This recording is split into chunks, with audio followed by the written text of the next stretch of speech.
Saludos, amigos del canal. Mi nombre es Santiago Gutiérrez Villegas y en esta noche les transmito en vivo, en directo y a todo color desde la ciudad de Medellín, Colombia.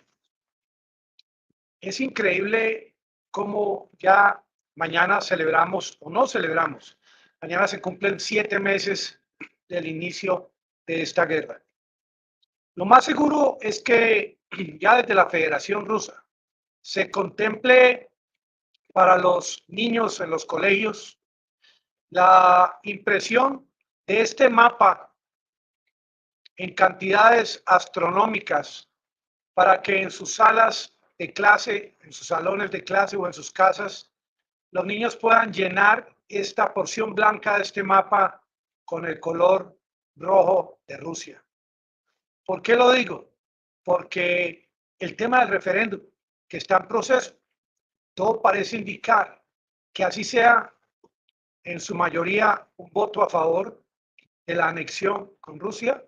Zelensky contempla la posibilidad de incursionar, de atacar este territorio. Es que esta guerra apenas está empezando. 7 meses para tomar un 18% de control del territorio.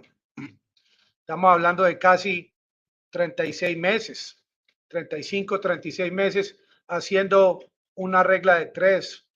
Sin embargo, esto no se trata de reglas de 3. Esto se trata de una cantidad de asuntos, como por ejemplo, la forma como piensa Zelensky es diferente a la forma como piensa el presidente de la Federación Rusa. Saludos a todos, gracias por sus comentarios. Zelensky, por ejemplo, piensa que ningún país del mundo puede enviarle armas a Rusia, pero que todos los países del mundo sí le pueden enviar armas a Ucrania. Que todo lo que está haciendo en los últimos 7 meses Rusia no es ético, pero que todo lo que se hizo en Ucrania del 2014 al 2022 sí es ético.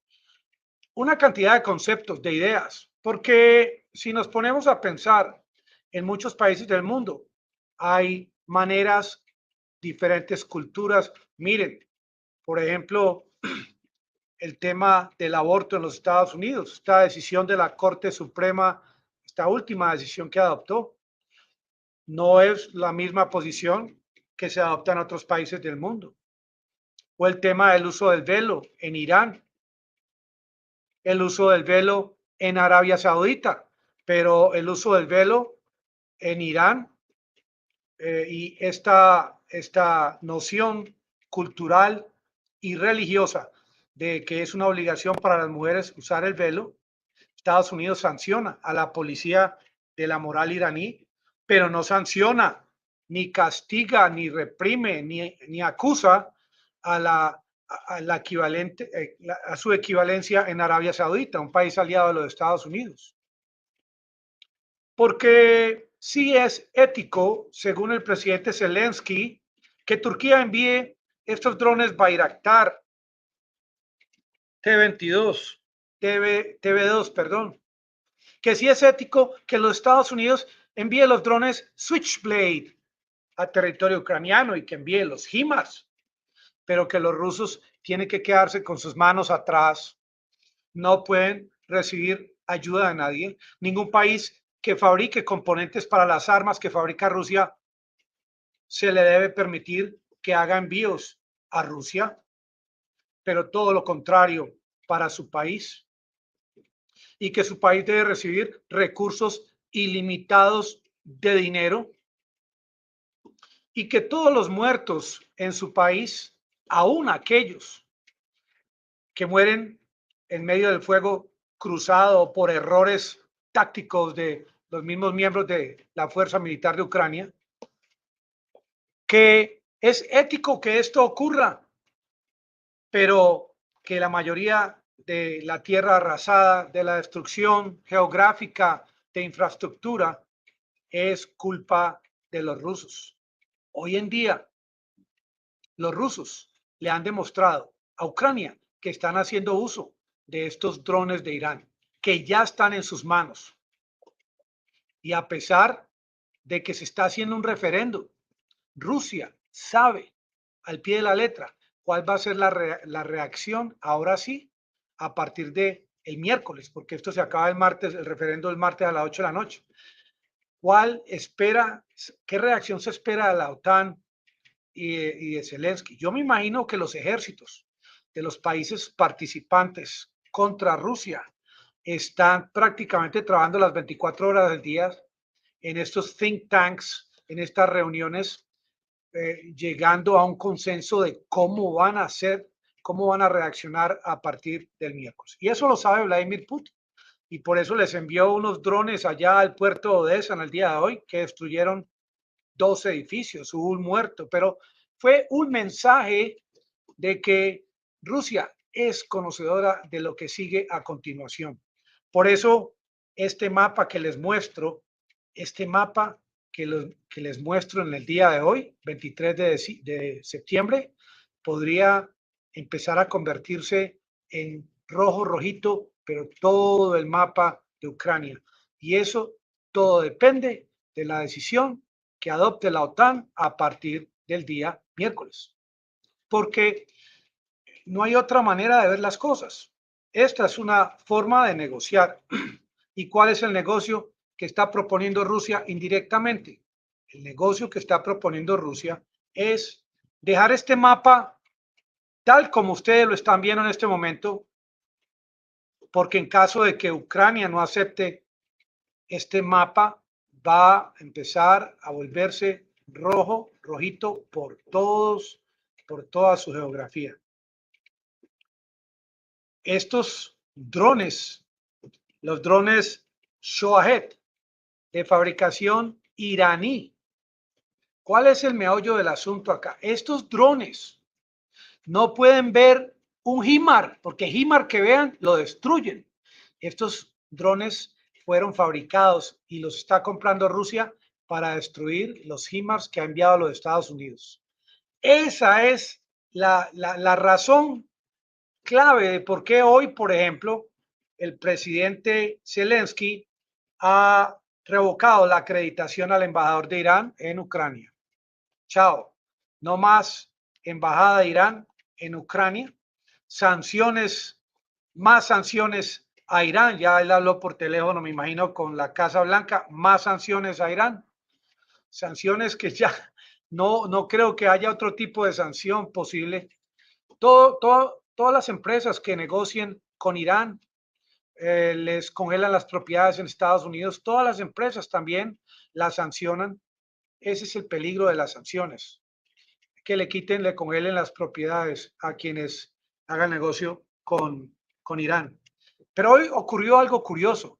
En medio de este modo de pensar global de parte de algunos países que piensan que debe haber una uniformidad de pensamiento, uniformidad cultural, religiosa.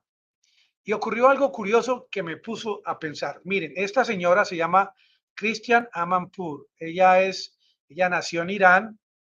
Esta mujer es periodista de una cadena de televisión que se llama CNN. Ella tenía previsto una entrevista con el presidente Ebrahim Raisi de Irán. Esta mujer, cuando viaja a Irán o a los países musulmanes, ella allá se pone el velo, pero en esta ocasión el presidente de Irán, que estaba en esta reunión en la ONU, está de visitante, le mandó a decir a la periodista que usara un velo o un pañuelo para hacer la entrevista y ella se rehusó. Dijo que con velo no hacía la entrevista. Y yo, obviamente, mi opinión personal es que esta mujer debió haber hecho la entrevista por A, por B o por Z, porque era muy importante preguntarle a este hombre que ganó las elecciones de su país por más de 17 millones de votos, más del 62% de los que votaron en Irán, que este hombre fue escogido como el líder de Irán. Y cada presidente obviamente llega con sus costumbres, con sus reglas de juego, su reglamentación, como aquí en Colombia había un Duque que no tenía relaciones con Venezuela, ahora tenemos un Petro que sí va a abrir la frontera el próximo 26. En Estados Unidos había un Trump con sus costumbres y ahora tenemos a un Biden que al principio de su presidencia quiso eliminar por completo el uso del petróleo y del gas. Cada presidente trae su cuento. Abraham Raisi, obviamente, y su gente, clérigos, ellos tienen su férrea creencia, sus creencias férreas en su religión, y el uso del velo para ellos es algo fundamental, como la decisión de la Corte Suprema en Estados Unidos contra el aborto. Es una decisión que ha sido adoptada en todo el país de 300 y más millones de habitantes. Pero esta señora que cuando va a Irán se pone el velo, esta señora debió haber hecho la entrevista para entender, para que el mundo occidental entienda realmente el por qué el presidente de Irán está a favor de que se siga usando el velo. Qué bonito hubiese sido que esta señora hubiese hecho la entrevista y hubiese presentado un argumento que Abraham Raisi no hubiese podido refutar. Ella desperdició esta oportunidad. Sí, allá en Irán una niña de nombre Amini, Masha Amini, ella pues tenía el velo mal puesto y hay imágenes que muestran cuando ella se desmayó, hay otros que dicen que la policía la mató. En todo caso hay protestas en Irán y hay mujeres que se cortan el cabello, no usan el velo. En fin, este es un problema de Irán que la misma población tiene que resolver esta situación. Pero el tema de Irán y Ucrania, de cómo Ucrania dice que va a cortar relaciones diplomáticas, que ya las cortó con Irán por el tema de la venta de estos drones, es una posición bastante hipócrita, diría yo, porque al mismo tiempo él está recibiendo armas de Turquía, armas de los Estados Unidos, de otros países de la Unión Europea. A propósito, hay países en Europa que cuando estas mujeres musulmanas llegan a sus playas y usan el velo, les prohíben que lo usen.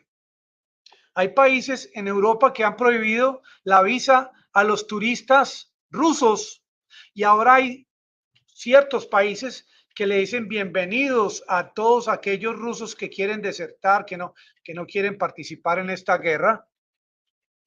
Y como el presidente Zelensky, que se muestra por las cámaras como un hombre justo y transparente, está alentando con sus discursos a los jóvenes en Rusia que se van para la guerra, que una vez que estén formando parte de estas unidades militares, que saboteen al ejército de Rusia, que envíen información a Ucrania, que griten y que hagan protestas en Rusia contra esta movilización parcial. Este hombre vive de ilusión, este hombre no vive en la realidad de lo que estamos viendo en la actualidad. Hoy en día el tema del referendo es un asunto que hay que tenerlo en cuenta como quizás ese punto de inflexión del cual muchos analistas en el tema de la guerra han venido hablando, porque prácticamente quien está tratando de ponerle el cascabel al gato no es Zelensky, sino que es Vladimir Putin. Esta decisión, una decisión real de efectuar este referendo, es prácticamente una posición adoptada por Rusia de controlar este territorio ucraniano por encima de todo tipo de advertencia, por encima de todo artículo quinto o por encima del arsenal nuclear que pueda tener los Estados Unidos o otros países europeos. Hoy en día, esto que ocurrió en Odessa es el comienzo. Desde el próximo miércoles, de acuerdo a la decisión de Zelensky, de un uso masivo, no solo de drones de Irán en territorio ucraniano, sino la posibilidad de equipos que vengan de otros países que hasta ahora no han querido ingresar a este escenario de guerra, países como Corea del Norte, como China, que también tienen un fuerte arsenal y también tienen arsenal nuclear. Por ahora, el presidente Biden, que está ya muy cerca de estas elecciones de medio término, midterm, ahora en el mes de noviembre, está amenazando al presidente de la Federación Rusa que con el tema de la anexión le van a enviar más sanciones, sanciones que no han funcionado. Y eso ya a estas alturas del tiempo de la guerra, los ciudadanos de los Estados Unidos ya han visto que esta posición adoptada por su presidente es una posición débil, que no ha dado resultados. Y ahora con la anexión, Biden amenaza con lo mismo. Y esto va a ir en desventaja para su partido. Esto no le va a ayudar a su porcentaje de favoritismo en los Estados Unidos. Definitivamente, el presidente Biden, tarde que temprano, va a tener que pronunciarse directamente sobre este dilema que ellos mismos ayudaron a crear. La sociedad estadounidense no va a aguantar más divagación, más tratar de alargar el asunto, de dejar que otros arreglen el problema en el cual está metido los Estados Unidos y desde ya Rusia a través de sus funcionarios ya lo ha dicho muy claro, muy claro, han estado muy claros en el decir que ya Estados Unidos y los países europeos y los miembros de la OTAN ya se han metido en esta guerra, han ingresado a este campo de fútbol, como se puede decir, y ya Rusia va a empezar a contraatacar directamente contra ellos. Esto sin necesidad de que se ingrese o se inicie un inicio de armas tácticas nucleares con armas convencionales. Podría continuar este segundo capítulo, esta segunda fase de la guerra a partir del miércoles, porque miren, ustedes pueden leer miles y miles de columnas de análisis militares sobre lo que está ocurriendo, pero es que esto no necesita de análisis complejos. Esto es algo que ya ocurrió y no hay paso atrás, no hay marcha atrás, no hay marcha atrás con el tema de los drones de Irán, cada vez más sofisticados. No hay marcha atrás con la posibilidad de que no sean 300,000 los soldados que ingresen a esta movilización, sino que pueden llegar hasta 1,000,000. Ahora, ustedes también saben que los países miembros de la OTAN no han enviado soldados de sus tropas, de sus regimientos, a participar en la guerra de Ucrania. Comparativamente, la cantidad, ¿cuáles consideran ustedes que es el techo para el ingreso a territorio ucraniano de mercenarios que envíen los países europeos o Estados Unidos? Con toda seguridad, esa cantidad de mercenarios jamás sobrepasaría la posibilidad que tiene Rusia de enviar soldados a Ucrania. Y esto es algo interesante de cómo se va a demostrar en pocos días cómo Rusia no envió ni siquiera 250,000 soldados a Ucrania, que las fuerzas de la OTAN y de Ucrania sobrepasaron en cantidad a las Fuerzas Armadas de Rusia. Es que a medida que ocurre, que pasa el tiempo, se sabe la verdad, porque entre cielo y tierra nada se esconde. La verdad usted la puede ocultar 1 año, 5 años, 10 años, y en un momento cualquiera el mentiroso cae, el que quiere ocultar la verdad. Y lo mismo está ocurriendo en esta guerra. Cada día más habitantes de Europa se van a alejar de querer ayudarle a Ucrania. Ese frío, sobre todo, tan fuerte que viene en camino como el que siento hoy en Medellín, y aquí estamos a 14 grados centígrados y tenemos mucho frío, ese frío va a ayudar también a alejar esa ayuda que está recibiendo Ucrania de parte de Europa. Hoy en día, esto que propone Zelensky de que nadie le ayude a Rusia y que todos le ayuden a él, ya es un argumento que está perdiendo ese peso que tenía a principios de la guerra, porque ya se está sabiendo, la gente está en las últimas horas, sobre todo, aprendiendo sobre lo que ocurrió en esta zona de Donbass. Cuando vean cómo se gana el referéndum en estas regiones de Ucrania y los mismos que votan por el sí, que van a ser entrevistados o están siendo entrevistados, empiezan a pronunciar, a expresar esa realidad de lo que ocurrió, eso va a ayudar también a que la gente se aleje de quererle ayudar a Ucrania. Definitivamente la población de los Estados Unidos, creo yo, que es la que más en contra de querer ayudarle a Ucrania está en este momento en esta guerra. Porque ellos están viendo cómo su economía está colapsando, cómo a medida que Estados Unidos envía más ayuda y más armas, Rusia controla más territorio y no pueden sacar a Rusia de territorio ucraniano. Y mientras más ayuda envía a los Estados Unidos, más desolación en la geografía de Ucrania, más muertes, más refugiados y también eso implica más pérdidas de puestos de trabajo para los ciudadanos de esos países europeos que acogen a los refugiados. Miren, por donde lo quieran ver, esta situación cada día se vuelve más compleja, pero a pesar de que se vuelve más compleja, cada día aparecen más argumentos contra la posición que ha adoptado Zelensky. Cada día se ve más claro cómo fue la OTAN la que prácticamente es la culpable de que se haya iniciado esta guerra sucia, tan atroz, tan dolorosa, que ya prácticamente tiene a todo el planeta metido en este tema de esta guerra, que ojalá muy pronto se termine. Esta propuesta de Rusia